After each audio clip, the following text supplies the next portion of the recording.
பேதாசுதன் பரிஸ்டாவின் பெயராலே ஆமேன். மரியே வாழ்க. என்ற வார்த்தை, உங்களை அழைக்கும் அவர் நம்பிக்கைக்குரியவர், அவர் இதை செய்வார். The one who choose you can be trusted and he will do this. 1 தெசலோனிக்கர் அதிகாரம் 5 வசனம் 24. நாம் ஒரு பணியை ஆரம்பிக்கும் பொழுது அதை எவ்வாறு செய்வது, அதை எப்படி செய்தால் நமக்கு வெற்றி கிடைக்கும் என்ற அறிவுரைகளை எதிர்பார்த்து இந்த உலக நண்பர்களிடம் கேட்போமானால் அவர்கள் நமக்கு பலவிதமான அறிவுரைகளை கூறுவார்கள். ஆனால் அவர்கள் இறுதி வரை நம்முடைய முன்னேற்றத்திற்காக நம்மோடு பயணிப்பார்களா என்பது சந்தேகமே. ஏனெனில் நமது முன்னேற்றம் அவர்களுக்கு பொறாமையை உண்டாக்கும். எனவே நாம் ஒரு பணியை ஆரம்பிக்கும் பொழுது நம்பிக்கைக்குரிய நம் கடவுளாக இயேசு கிறிஸ்துவிடம் ஒப்படைத்து அவரிடம் அறிவுரை கேட்போமானால் அவர் பரிசுத்த ஆவியின் மூலம் நிறைவான அறிவுரை வழங்குவதுடன் நம்மோடு பயணித்து நம்மை வெற்றியின் பாதையில் வழி நடத்துவார். நமது வெற்றி செயல்களை பார்த்து மகிழ்ச்சி அடைவதோடு நாம் அவரை நம்பி செய்யும் பணியில் வெற்றியை நிறைவாக பொழிந்து நம்மை ஆசீர்வதிப்பார் நம் கடவுள் இயேசு கிறிஸ்து. இயேசுவுக்கே புகழ். மரியே வாழ்க. ஆமேன். தூயாவியே துணையாக வருவே, இயேசுவின் சாட்சிகளாய் எம்மை மாற்றிடுவே. தூயாவியே துணையாக வருவே, இயேசுவின் சாட்சிகளாய் எம்மை மாற்றிடுவீர்.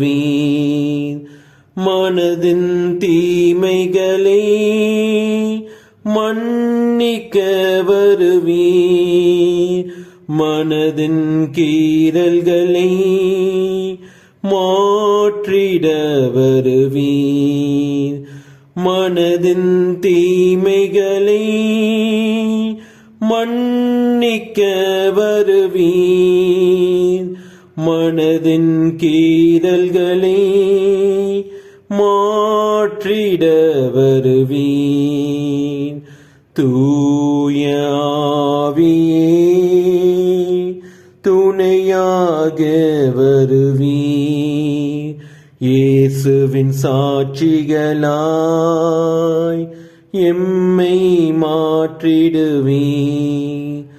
மனதின் பாரங்களை போக்கிட வருவீர், மனதின் காயங்களை ஆற்றிட வருவீர். மனதின் பாரங்களை போக்கிட வருவீர், மனதின் காயங்களை ஆற்றிட வருவீர்.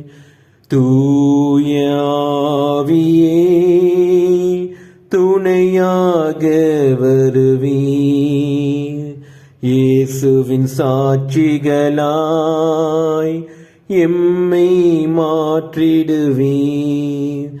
தாழ்வு மனம் நீக்கி தேற்றிட வருவீர், தடுமாறி நான் விழாமல் தாங்கிட வருவீர். தாழ்வு மனம் நீக்கி தேற்றிட வருவீர், தடுமாறி நான் விழாமல் தாங்கிட வருவீர். தூயாவியே துணையாக வருவீர், இயேசுவின் சாட்சிகளாய் எம்மை மாற்றிடுவீர்.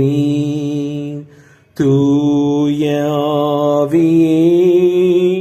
துணையாக வருவீர், இயேசுவின் சாட்சிகளாய் எம்மை மாற்றிடுவீர்.